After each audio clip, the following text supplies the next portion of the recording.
Hey everybody, it's Angel, and right off the bat, I'm just gonna come out and say it. The mani that I am about to show you is not particularly exciting. But what is exciting is I used a bunch of brand new nail art products to get this look. So I didn't want to do some sort of crazy technique. I just wanted to focus on these new products for you guys. So let's get super pumped for this really boring mani.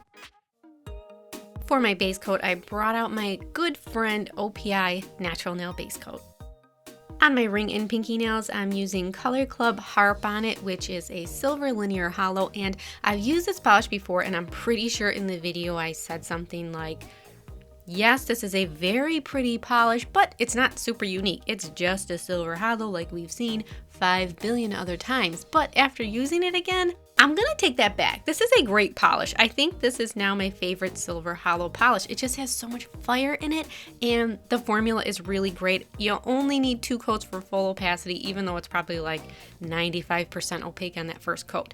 If you're looking for a basic silver hollow polish, I definitely recommend Harp on it. And for the rest of my nails, I used Spirit of the Moors from A. England. And does anybody else just want to say, ah, England? I feel like that just sounds so much fancier. But anyways, this is described as a bright blue hollow polish. Now, does it contain hollow shimmer? Yes, it does. Is it going to be a super linear hollow? No, but in the sun I saw a little bit of a hollow shimmer. So if you're expecting some amazing in your face hollow rainbow, you're not going to get that. But this is a super pretty polish. I reached full opacity at 2 coats, and I could totally see this in some 4th of July nails. It's really pretty. Then I did a little cleanup with 100% acetone and my favorite cleanup brush, the number 6 brush from Twinkle, and then I admired my work. I loved the way these 2 polishes look together, and Harp on it. You have my heart. It's official. I love this polish. And now for the exciting stuff, the stuff you actually came to this video for. This is the brand new extra large clear stamper from Twinkle. It is a closed end clear stamper, and it comes with 1 stamping head, and I'd call it like a medium firm squishiness. And it comes with its own cap and a scraper, and you want to know what the best part is? It's only $6.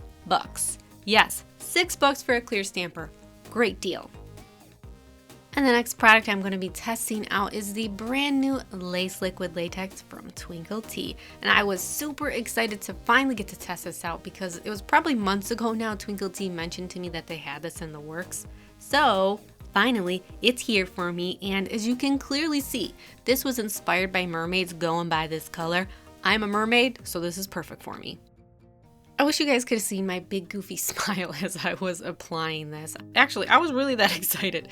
It goes on really nice and smooth, and I'm really digging the color. I really like the brush because it's not a thick brush. Now, I'm not talking about the width of the brush, I'm talking about the thickness. Sometimes I find that liquid latex brushes, they're too thick, and it just, I don't know, gives for a funky application. But this went on really, really nicely, and I only needed to do a thin coat, and I would say that they probably dried in like, I want to say 45 seconds. So it was nice and quick drying. And yes, this liquid latex has the ammonia smell. I know some people don't like that, but it's important to note that ammonia added to a liquid latex formula helps it from gumming up and solidifying in the bottle, so it'll help your product to last longer. And for my stamping plate, I'm going to be using, yes, another new product. This is the Uber Chic Uber Mini Texturelicious number 2 plate. So first I decided to test out and see if Spirit of the Moors was a good stamping polish, and no, it's not a good stamping polish. Why did I think that? It was so sheer, so no. Then I decided to try out Gumption from KO Polish to see if it would work as a stamping polish, mostly because I was too lazy to go grab an actual stamping polish. But hey, surprise, surprise, it worked pretty good over this lighter base color. It probably wouldn't work over a darker color. Okay, and now we can see if the brand new stamper works. And yes, it does. It works great. It transferred, but oh my god, what am I, an amateur? Do you see how I completely misstamped this? Like, what is the matter with me? It's like I've never stamped before. So this is not a fault of the stamper. I was actually doing my nails right before I was going to a wedding. Like, I started doing this video an hour and a half before I had to leave. Like, what am I, crazy? So I didn't have time to take off the nail and start again. So then I decided to see if I could just stamp on a little bit more of that pattern, but watch what I did. Do you see that? I completely dug the stamper into my nail because I was trying to work too quickly. So since I was in a rush, I got the brilliant idea, okay, I could just paint over that with a little striping brush and some more of the silver polish. No, it didn't look right. It looked pretty bad, but there was nothing I could do at this point. But then, because this is turning into a comedy of errors, after I covered up that little bit, I like smacked my nail on something and I made another dent. I covered this one up off camera, but as you can see, this nail is looking really rough. I was just hoping and praying that the top coat would cover it up. Spoiler alert, it doesn't. Okay, so here is where I redeem myself with the nail gods and I actually stamp a nice image. As you can see, this stamper works great. It picks up nicely and it transfers nicely, and the best part about it is it's only $6. Okay, so now it's time to see how the liquid latex peels. Everybody pay attention. Oops, I accidentally let go of the liquid latex, but it peeled beautifully. You want to see it again? Okay, here's my super janky nail, and we can see how it peels. And it peeled pretty good, so I'm going to give it a thumbs up so far, and I'm going to definitely keep testing this out, and I'm looking forward to see how it works when I do a gradient. And here's a little more cleanup on my busted ass nail, and I can't believe I went to a wedding like this. I am a terrible, terrible person. And then to gloss these babies up, I added a nice generous coat of liquid macro top coat. And I was really hoping that the top coat was going to cover up the mess I made of my ring nail.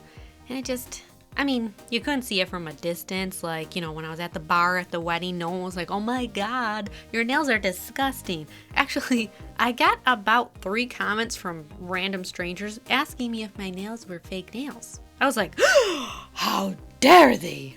Like, are you gonna ask if my boobs are fake too? So rude. Okay, that's no shade at people who have false nails. I actually love the way false nails look, particularly really long coffin-shaped nails. I love those. So that completes this extremely boring nail tutorial. I hope you learned nothing. I don't even want you to subscribe. Just kidding, please subscribe. So what did we learn? We learned that the new lace liquid latex from Twinkle is pretty great. Their extra large clear stamper stamps beautifully. A England is still making gorgeous polishes, even though my only other one is from like 5 years ago. And Uber Chic is still killing it with their stamping plate releases. I recommend you guys go check them out because they just dropped like, I want to say it was like 10 brand new stamping plates. Their unicorn plate is amazing. Let me know if you guys are interested in any of these new nail products. Are you going to purchase anything? Is anything calling your name? And if you want to talk a little bit more, you can also follow me on Instagram, Snapchat, and Twitter at twy_star. Thank you guys so much for watching, and I'll see you in my next video. Bye-bye.